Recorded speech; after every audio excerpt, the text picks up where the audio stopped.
ओम गण गणपते नमः। जय माता दी। मेरे चैनल पर आप सभी का हार्दिक स्वागत है। आज मैं दुर्गा सप्तशती में वर्णित 5वें और 6ठे अध्याय का पाठ कर रही हूँ। दुर्गा सप्तशती में कुल 13 अध्याय हैं। इन 13 अध्यायों का पाठ वैसे तो हमें एक साथ ही करना चाहिए, परंतु समय के अभाव में अगर हम 13 अध्यायों का पाठ एक साथ नहीं कर सकते हैं तो देवी माता की सप्तशती में जो 3 चरित्र बताए गए हैं उनका एक एक कर पाठ किया जाता है। पहला चरित्र उनका पहले अध्याय में पूर्ण होता है। दूसरे चरित्र के पाठ के लिए दूसरा, तीसरा और चौथा अध्याय है और उनका तीसरा चरित्र जिसे उत्तम चरित्र कहा जाता है उसका पाठ 5वें अध्याय से लेकर 13वें अध्याय तक पूर्ण होता है। वैसे तो 5वें अध्याय से लेके 13वें अध्याय तक का पाठ एक साथ करना चाहिए, परंतु यदि हम ऐसा नहीं कर पाते हैं तो 5वें अध्याय से लेकर 8वें अध्याय तक का पाठ एक साथ किया जाता है, जिसमें रक्त बीज, धूम्रलोचन, चंडमुंड इनका वध बताया गया है। चंडमुंड और रक्त बीज का वध 7वें और 8वें अध्याय में होता है। 5वें अध्याय से लेकर 8वें अध्याय तक का चारों अध्यायों का एक साथ पाठ किया जाता है, परंतु यदि हम ऐसा करने में भी असमर्थ हैं तो 5वें और 6ठे अध्याय का एक साथ पाठ करें। चतुर्थ अध्याय में हमने जाना था कि जब माँ दुर्गा महिषासुर का वध कर देती हैं, सभी देवता उनकी आराधना करते हैं, जिससे प्रसन्न होकर माता उन्हें वरदान देती हैं कि वह जब भी उन्हें बुलाएंगे माँ अवश्य आएंगी। तब माता शुंभ निशुंभ असुरों के अत्याचार बढ़ जाने पर और देवताओं की स्तुति पर आती हैं। वही वर्णन 5वें और 6ठे अध्याय में है। तो आज हम अपना 5वां और 6ठा अध्याय एक साथ करेंगे। पाठ आरंभ करने से पहले आपसे यही अनुरोध है कि जो भी मेरे चैनल पर नए आए हैं वो मेरे चैनल को लाइक, शेयर और सब्सक्राइब कर लें और बेल आइकन को दबाकर उसे ऑल पर सेट कर लें। तो अब हम अपने पाठ को आरंभ करते हैं। श्री दुर्गा सप्तशती पंचम अध्याय। ऋषि बोले, प्राचीन समय में शुंभ निशुंभ दोनों असुरों ने बल के मद में आकर इंद्र का त्रिलोकी का राज्य और यज्ञों के भाग छीन लिए। उन्हीं दोनों ने सूर्य, चंद्रमा, कुबेर, यम, वरुण इनका भी अधिकार पा लिया। वायु और अग्नि का काम भी वे स्वयं ही करने लगे। देवताओं को तो अपमानित, पराजित और राज्य भ्रष्ट करके स्वर्ग से निकाल दिया। जिनके अधिकार उन 2 असुरों ने छीन लिए थे, वे सभी देवता अपराजिता देवी का स्मरण करने लगे। उस देवी ने तो हमें वर दिया हुआ है कि आपत्ति काल में मेरा स्मरण करने पर तुम्हारे संकट तत्क्षण में दूर कर दूंगी। यही वर विचार करके गिरिराज हिमालय पर सभी देवता पहुँचे और वहाँ भगवती की स्तुति करने लगे। देवता बोले, देवी और महादेवी को नमस्कार हो, शिवा को नमस्कार हो, प्रकृति भद्रा को नमस्कार हो। हम सनियम उस भगवती को प्रणाम करते हैं। दुर्गम संकट से पार कराने वाली दुर्ग पारा, सार रूप सारा, सर्व कारणी ख्याति कृष्णा धूम्रा देवी को नमस्कार हो। अत्यंत सुंदर एवं भयंकर रूप जगत की प्रतिष्ठा रूपा कृति देवी को एवं संपूर्ण प्राणियों में विष्णु माया नाम से शब्दित है उसे नमस्कार हो। जो देवी सभी प्राणियों में चेतना कही जाती हैं, जो देवी सब प्राणियों में बुद्धि रूप में स्थित हैं, जो देवी सभी जंतुओं में शुभ्धा रूप में स्थित हैं, जो देवी सभी जंतुओं में छाया रूप में स्थित हैं, जो देवी सभी प्राणियों में शक्ति रूप में स्थित हैं, उसे बार बार नमस्कार हो।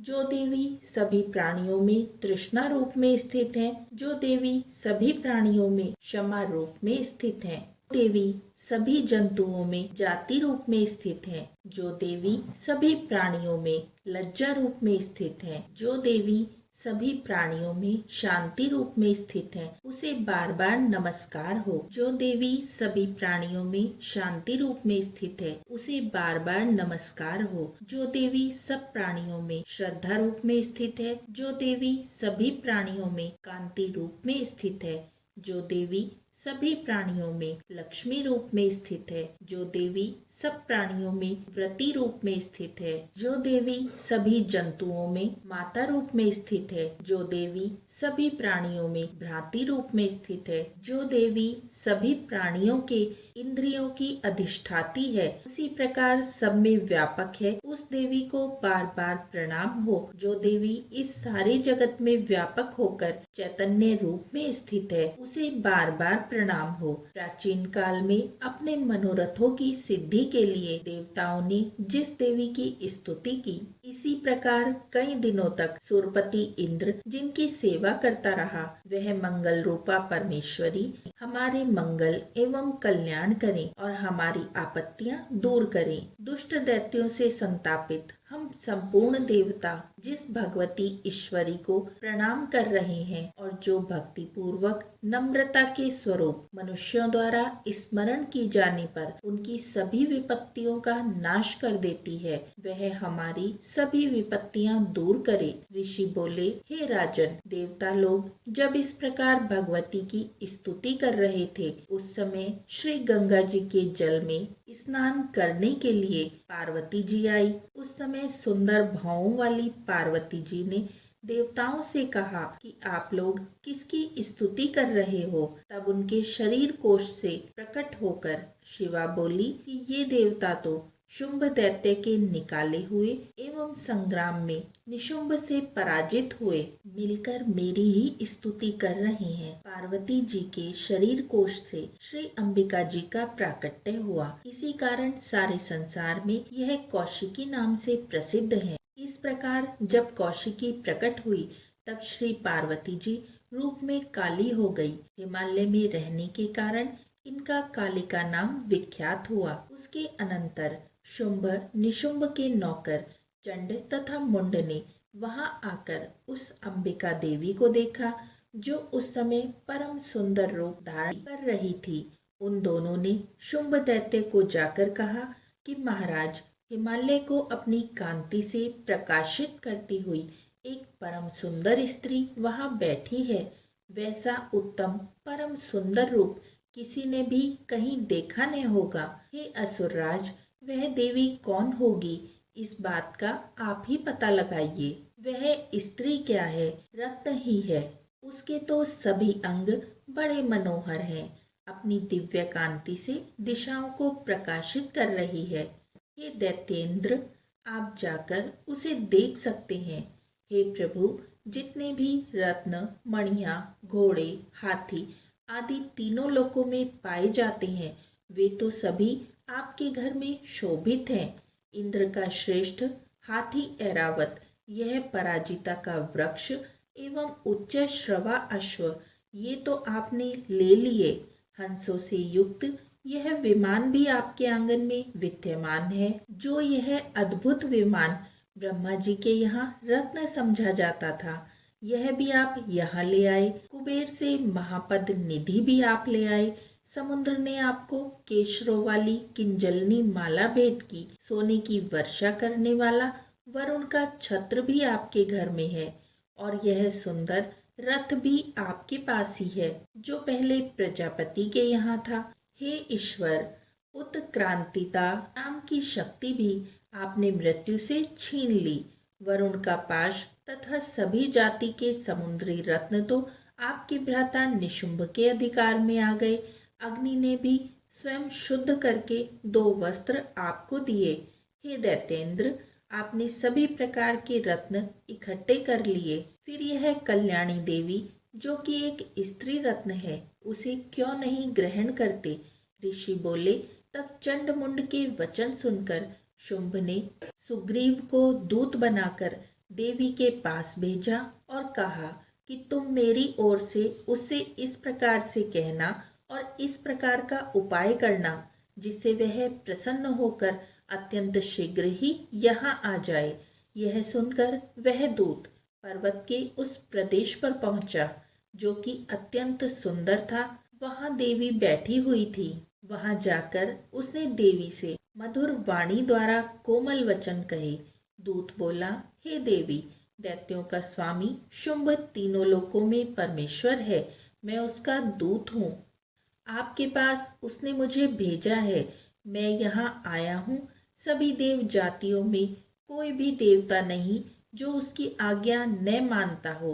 उसने सभी देवता परास्त कर दिए हैं। अब आपके लिए उसका जो भी संदेश है वह मुझसे सुनिए। उसने कहा है कि सारी त्रिलोकी मेरी हो चुकी है।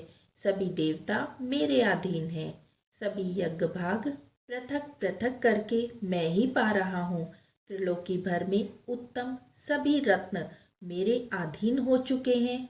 इसी प्रकार इंद्र के वाहन श्रेष्ठ ऐरावत हाथी को मैंने छीन लिया है। देवताओं ने क्षीर समुद्र से उत्पन्न उच्च श्रवा नामक अश्वरत्न प्रणाम करके मुझे भेंट कर दिया है। और भी जितने देव, गंधर्व और नागों के पास रत्न रूप वस्तुएं थी, वे सब की सब हे सुंदरी मेरी हो चुकी हैं। हे देवी, अब हम तुमको स्त्रियों में एक रत्न मान रहे हैं। इस कारण अब आपको भी हमारे पास आ जाना चाहिए, क्योंकि हम तो रत्नों के भोक्ता हैं। अब तुम्हारी इच्छा है कि मुझे अथवा मेरे पराक्रमी भ्राता निशुंभ को, हम दोनों में से किसी को भी वर लो, क्योंकि तुम रत्न रूप हो। मेरे साथ विवाह कर लेने से तुम्हें अतुल ऐश्वर्य प्राप्त हो जाएगा। यह अपनी बुद्धि के द्वारा सोच ले, फिर मेरे साथ विवाह कर ले। ऋषि बोले, जब इस प्रकार देवी से दूत ने कहा, तब वह जगत को धारण करने वाली भगवती देवी जी गंभीर होकर मंद मंद मुस्कुराकर बोली, हे दूत, तुमने जो भी कहा है वह सत्य है, मिथ्या कुछ भी नहीं है। इसमें संदेह नहीं कि शुंभ त्रिलोकी का स्वामी है और निशुंभ भी वैसा ही है, किंतु मैंने भी एक प्रतिज्ञा की हुई है। उसे मैं किस प्रकार से मिथ्या करूं? अल्प बुद्धि के कारण जो मैंने पहले प्रतिज्ञा की है उसे सुनिए। प्रतिज्ञा इस प्रकार है कि जो मुझे युद्ध में जीत ले और मेरा अभिमान तोड़ दे और संसार में मेरे समान बलवान हो, वह मेरा भर्ता हो सकता है। शुंभ आए अथवा महाअसुर निशुंभ आ जाए, मुझे जीतकर शीघ्रता से मेरा पाणी ग्रहण करे। देर करने की आवश्यकता नहीं है। दूत बोला कि हे देवी, तुम्हें अभिमान है जो इस प्रकार की बातें मेरे सामने कर रही हो। कहो भला, त्रिलोकी में ऐसा कौन सा पुरुष है जो शुंभ निशुंभ का सामना कर सके? हे देवी, सारे देवता दूसरे दैत्यों का सामना भी नहीं कर सकते। तू तो एक स्त्री है, फिर अकेली है। युद्ध भूमि में इंद्रादिक सभी देवता जिन शुंभ आदि दैत्यों के सामने न ठहर सके, भला तू स्त्री होते हुए उसका सामना कैसे कर सकेगी? इसीलिए जैसा मैं कहूँ वैसा करो। तुम शुंभ निशुंभ के पास चली जाओ। इस प्रकार चलने से तुम्हारी प्रतिष्ठा होगी, अन्यथा जब वे तुम्हारे केश पकड़कर तुम्हारा गौरव नष्ट हो जाएगा। देवी बोली, हे दूत, इसमें कोई संशय नहीं कि शुंभ बलवान है और निशुंभ भी पराक्रमी है, पर मैं करूं तो क्या करूं? प्रतिज्ञा से पहले यह बात मैंने नहीं सोची थी। अब तो तुम जाकर असुर राज को मेरी यही बात कह दो, फिर उसे जो उचित दिखाई दे वही करे। श्री दुर्गा सप्तशती 6वां अध्याय। ऋषि बोले, देवी जी का इस प्रकार का वचन सुनकर दूत क्रोध से लाल होकर वहां से चला आया। आते ही दैत्यराज को विस्तार के साथ सारी बातें सुना दी। दूत के वचन सुनते ही दैत्यराज क्रोध में भर गया। दैत्यों के सेनापति धूम्रलोचन से बोला कि हे धूम्रलोचन, तुम देर मत करो। अपनी सेना के साथ वहां जाकर उस दुष्टा को केशों से पकड़कर बलपूर्वक घसीटते हुए यहाँ जल्दी से ले आओ। रक्षार्थ यदि कोई दूसरा वहां उपस्थित हो, चाहे वह देवता हो, यक्ष हो, गंधर्व हो, कोई भी हो, उसे मार डालो। ऋषि बोले, आज्ञा पाते ही वह धूम्रलोचन असुर 60,000 असुरों की सेना लेकर शीघ्र चल पड़ा। वहां पहुंचकर उसने हिमालय पर विराजमान देवी को देखा और ऊंची आवाज से बोला, अरे तू शुंभ निशुंभ के पास चल। यदि अभी भी प्रसन्नता पूर्वक मेरे स्वामी के पास नहीं चलेगी तो स्मरण रख, तुझे बालों से पकड़कर घसीटते हुए बलपूर्वक ले जाऊंगा। देवी बोली, इसमें संशय नहीं कि तुम्हें दैत्येश्वर ने भेजा है। तुम स्वयं भी बड़े बलवान हो, बड़ी भारी सेना भी साथ लाए हो। इस प्रकार की दशा में मुझे बलपूर्वक ले चलोगे तो फिर मैं तुम्हारा क्या कर सकती हूँ। मुनि बोले, जब इस प्रकार का उसे उत्तर मिला तो धूम्रलोचन असुर देवी जी की ओर दौड़ा। तब तो देवी अंबिका ने हुंकार के शब्द से उसे भस्म कर दिया। फिर तो असुरों की क्रोध में आई हुई सेना तथा अंबिका जी ने एक दूसरे पर तीक्ष्ण बाण, शक्तियां, फरसे आदि बरसाने आरंभ कर दिए। इधर देवी जी का वाहन सिंह भी कुपित होकर भयंकर नाद करता हुआ असुरों की सेना पर उछल पड़ा। उस सिंह ने एक महाअसुरों को नीचे पटककर दबोचकर होठ से, दाढ़ों से विदीर्ण करके मार डाला। कितने एक असुरों के केशरी ने नखूनों से पेट फाड़ डाले। कितने एक असुरों को तल प्रहार करके उनके सर धड़ से पृथक कर डाले। दूसरों की भुजाएं, सिर आदि छिन्न भिन्न कर दिए। अत्यंत कुपित हुए देवी जी के वाहन सिंह ने क्षण भर में ही असुरों की बड़ी सेना को क्षय कर दिया। देवी जी ने उस असुर धूम्रलोचन को मार डाला। देवी जी के वाहन सिंह ने भी सारी सेना का क्षय कर दिया। शुंभ ने जब यह सुना तब तो उसके क्रोध का पारा चढ़ गया। उसके होठ कांपने लगे। झट शुंभ ने चंड मुंड दोनों असुरों को आज्ञा दी कि हे चंड तथा मुंड, दोनों बड़ी भारी सेना लेकर वहां पहुंचो। उसे जल्दी से यहाँ लाओ। उसे बालों से खींचकर अथवा बांधकर ले आओ। यदि इस प्रकार लाने में तुम लोगों को कोई संशय हो तो युद्ध करो। सभी प्रकार के अस्त्र शस्त्रों से सारे असुर मिलकर उसे मार डालो। उस दुष्टा के मर जाने पर एवं सिंह के भी मारे जाने पर जिस दशा में भी अंबिका पड़ी हो उसे बांधकर अपने साथ लेकर शीघ्र लौट आओ। इस प्रकार यह 5वां और 6ठा अध्याय अब समाप्त होता है। आशा है आपको ये पाठ पसंद आया होगा। कोई त्रुटि हुई है तो क्षमा कीजिए। बोलिए जयकारा शेरावाली का, बोल साचे दरबार की जय।